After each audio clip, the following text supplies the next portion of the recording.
ప్రియమైన ప్రజలారా, కావలి కేంద్రంగా కావలి, కందుకూరు, ఉదయగిరి, కోవూరులోని ఉత్తర ప్రాంతము, ఆత్మకూరులోని ఉత్తర ప్రాంతాలతోటి కావలిని ప్రత్యేక జిల్లాగా ఏర్పాటు చేయాలని చెప్పేసి మేము కోరుతా ఉన్నాము.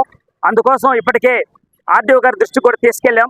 కావలి జిల్లా సాధన సమితిగా ఏర్పడి ఈ జిల్లా సాధన కోసం మేము ఉద్యమం చేస్తూ ఉన్నాం. అయితే ఈరోజు కావలి జిల్లా ఏర్పడడానికి ఉన్నటువంటి ఆవశ్యకతని, కావలి జిల్లాగా ఏర్పడితే వచ్చే లాభాలని, కావలి జిల్లా ఏర్పడకపోతే వచ్చే నష్టాలను వివరిస్తూ ఒక కరపత్రాన్ని ప్రజల ముందుకు తీసుకురావాలనే తపంతో ఈరోజు ఒక కరపత్రం తీసుకొచ్చాము. అది ఇక్కడ పొట్టి శ్రీరాములు గారి విగ్రహం ముందు ఆవిష్కరణ చేస్తూ ఉన్నాము. కావలి జిల్లా సాధన కోసం అమరజీవి పొట్టి శ్రీరాములు గారి స్ఫూర్తితోటి ఉద్యమాన్ని ముందుకు తీసుకుపోతామని చెప్పి తెలియజేస్తూ ఉన్నాం. ప్రధానంగా కావలి జిల్లా ఏర్పడడానికి విశాలమైనటువంటి సముద్ర తీరం ఉంది, జాతీయ రహదారి ఉంది, రైల్వే మార్గం ఉంది, అట్లనే ఎయిర్పోర్ట్లు ఉన్నాయి, అట్లనే పోర్టులు ఉన్నాయి, ఫిషింగ్ హార్బర్లు ఉన్నాయి. ఇటువంటి క్రమంలో కావలి భవిష్యత్తు ముందు తరాల వారికి ఒక మంచి భవిష్యత్తు అందించాలంటే ప్రత్యేకంగా కావలి జిల్లాను ఏర్పాటు చేసుకున్నటువంటి ఆవశ్యకత ఉంది.